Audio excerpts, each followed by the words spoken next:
बिस्मिल्लाहिर्रहमानिर्रहीम। आज मैं आपके लिए लेके आई हूँ बहुत ही मज़ेदार, टेस्टी और झटपट तैयार होने वाली रेसिपी। आप इसको बनाएं, आपकी हर दावत को चार चांद लग जाएंगे। अस्सलाम वालेकुम व्यूवर्स, खुश रहें, आबाद रहें। चले जी, आज की हम अपनी रेसिपी स्टार्ट करते हैं।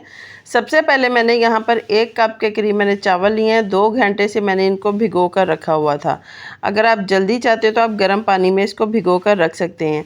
जूसर ग्राइंडर का मैंने जग लिया है। जो चावल भिगो के रखे थे उसका मैंने सारा ऊपर से पानी उतार के इसके अंदर ऐड किया है। ऐड करने के बाद इसको मैं अच्छी तरीके से ग्राइंड कर लूँगी। इतना इसको हम ग्राइंड करेंगे कि इसका थिक सा पेस्ट बन जाए, और पानी इसके अंदर हमने बहुत कम ऐड करना है। इसको हम रखेंगे, इसका हम यूज़ बाद में करेंगे।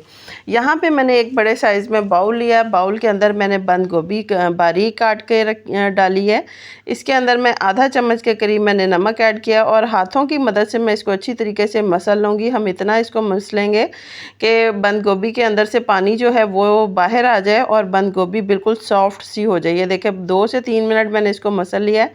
अब हाथों की मदद से, दोनों हाथों से मैं इसको दबाकर इसको मैं निचोड़ लूँगी। सारा पानी निकल जाएगा। निकालने के बाद इसको हम अलहदा कर लेंगे, और ये जो पानी हमारा पीछे जो बच गया है इसको हम वेस्ट कर देंगे। इसकी हमें ज़रूरत बिल्कुल भी नहीं है। आगे चलते हैं। हम दोबारा से मैंने ये बाउल खाली किया है। इसके अंदर मैं ऐड करूँगी अपनी बंद गोभी जो मैंने निचोड़ के रखी थी। इसके अंदर मैं कश की हुई मैंने गाजर ऐड की है। तकरीबन आधा कप के करीब मेरी गाजर है, वो मैंने ऐड किया है। और इसके साथ मैं इसके अंदर ऐड करूँगी सब्ज़ धनिया। अगर आप कोई और भी सब्ज़ी इसके अंदर ऐड करना चाहते हैं, जैसे शिमला मिर्च हो गई, मटर हो गए, तो आप वो भी ऐड कर सकते हैं। अब इसके अंदर जो मैंने चावल ग्राइंड करके रखे थे वो मैं सारा पेस्ट इसके अंदर ऐड कर दूँगी। ऐड करने के बाद हम इसको, सब्जियों को और चावल को अच्छी तरीके से हम मिक्स करेंगे, ताकि जो सब्जियां हैं वो चावल के अंदर अच्छी तरीके से मिक्स हो जाएं। अब इसके अंदर मैं ऐड करूँगी सिर्फ आधा कप मैं मैदा। आप मैदे की जगह पे कॉर्नफ्लोर भी ऐड कर सकते हैं। कॉर्नफ्लोर अगर आप ऐड नहीं करना चाहते तो आप इसकी जगह बेसन भी ऐड कर सकते हैं। कोई भी आप इसमें ऐड कर सकते हैं। मैंने मैदा ऐड किया। इसको अच्छी तरीके से मिक्स करेंगे। मिक्स करने के बाद स्पाइसेस में मैंने नमक थोड़ा सा ऐड किया। याद रखिएगा कि नमक हमने पहले भी बंद गोभी में ऐड किया हुआ है। अब मैंने थोड़ी सी सुरख मिर्च ऐड किया है, चाट मसाला ऐड किया है, हल्की सी हम इसके अंदर हल्दी ऐड करेंगे, और थोड़ी सी मैंने इसके अंदर काली मिर्च ऐड की है। ज़ीरा, मैंने साबुत ज़ीरा ऐड किया, और साबुत मैंने खुश्क धनिया ऐड किया है। और आधा चम्मच के करीब मैंने इसके अंदर बेकिंग पाउडर ऐड किया है, ताकि जब हम इसको तैयार करेंगे तो ये हल्के हल्के फ्लफ़ी से बनेंगे और बहुत ही ज़्यादा टेस्टी बनेंगे। अब इसको मैं चम्मच की मदद से सारे मैं मिक्स करूँगी, ताकि जितने भी मसाले हैं वो आटे के अंदर और सब्ज़ी के अंदर सारे अच्छी तरीके से मिक्स हो जाएं। मिक्स करने के बाद इसको तकरीबन 2 से 3 मिनट के लिए मैं इसको रेस्ट दूँगी, ताकि ये अच्छी तरीके से सेट हो जाए। सेट करने के बाद ये देखें बेहतरीन से ये पेस्ट जो है वो तैयार हो चुका है।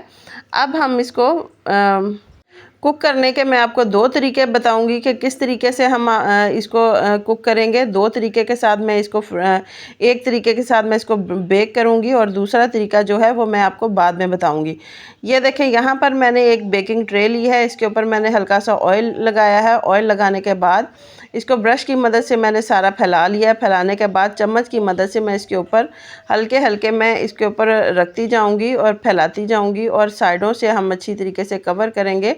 कवर करने ताकि ये बहुत ज़्यादा ना फैले, क्योंकि अभी इन्होंने थोड़ा सा फूलना भी है, तो हल्की सी स्पेस इसके अंदर होनी वो ज़्यादा ज़रूरी, नहीं तो ये आपस में चिपक जाएगा।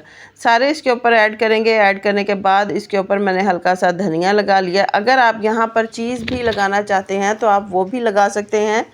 अगर आप इसको नहीं लगाना चाहते तो आप ना लगाएं। इसको इसके ऊपर मैंने रख दिया है। दूसरी साइड पर मैंने चूल्हे के ऊपर एक तसला रखा है। तसले के अंदर मैंने सांचा रखने के लिए स्टैंड लगाया है। अब ये जो मैंने तैयार किया है सांचा, इसको मैं इसके ऊपर ऐड करूँगी, इसके ऊपर रख दूँगी। रखने के बाद तकरीबन ढक्कन देकर 15 से 20 मिनट के लिए हम इसको पहले कुक करेंगे। दूसरी साइड पर मेरा पैन जो है वो गर्म हो चुका है। बहुत ज़्यादा मैंने ऑयल इसके अंदर ऐड नहीं किया, हल्का सा इसके अंदर ऑयल मैंने ऐड किया है, और चम्मच की मदद से मैं थोड़ा थोड़ा मसाला इसके अंदर ऐड करती जाऊंगी और इसको हम कुक कर लेंगे। अच्छी तरीके से हमने इसको कुक करना है, तकरीबन 5 से 6 मिनट के लिए स्लो फ्लेम पर हम इसको कुक करेंगे, ताकि जो अंदर कच्ची सब्जियां हैं और जो चावल का आटा है वो अच्छी तरीके से पक जाए। ये देखें दूसरी साइड से ये गोल्डन ब्राउन हो चुका है। स्पैचुला की मदद से हम इसको पलट देंगे। इस तरीके से ये थोड़े से ऑयली बनते हैं, वैसे भी ये हल्का सा इसके साथ ऑयल आ जाएगा, तो इसलिए अगर आप दूसरे तरीके से बनाएंगे तो आपको बिल्कुल ऑयल फ्री ये वेजिटेबल जो स्नैक हैं वो आपको मिल जाएंगे।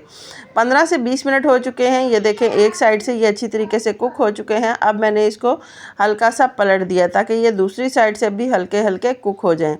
अच्छी तरीके से इसको हमने कुक करना है। अब दोबारा से मैं ढक्कन देकर 5 से 10 मिनट के लिए इसको रख दूंगी। दोनों साइडों से ये अच्छी तरीके से पक चुका है।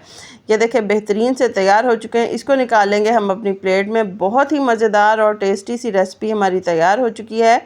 इस तरीके से अगर आप बेक करते हैं तो बेक करने के साथ बिल्कुल भी इसके अंदर ऑयल नहीं जाएगा और आप एक हेल्दी टेस्टी रेसिपी को आप इंजॉय कर सकेंगे। दूसरे तरीके के साथ हल्का हल्का सा ऑयल आएगा। दोनों तरीके मैंने आपको बता दिए, आपको जो पसंद हो आप वो बना सकते हैं। ये बेक किया हुआ है, देखें वो दोनों साइडों से बहुत ही ज़्यादा ज़बरदस्त और बेहतरीन सा कुक हो चुका है। अगर आपको मेरी ये रेसिपी पसंद आए तो प्लीज़ इसे लाइक करें, शेयर करें, मेरे चैनल को सब्सक्राइब करें।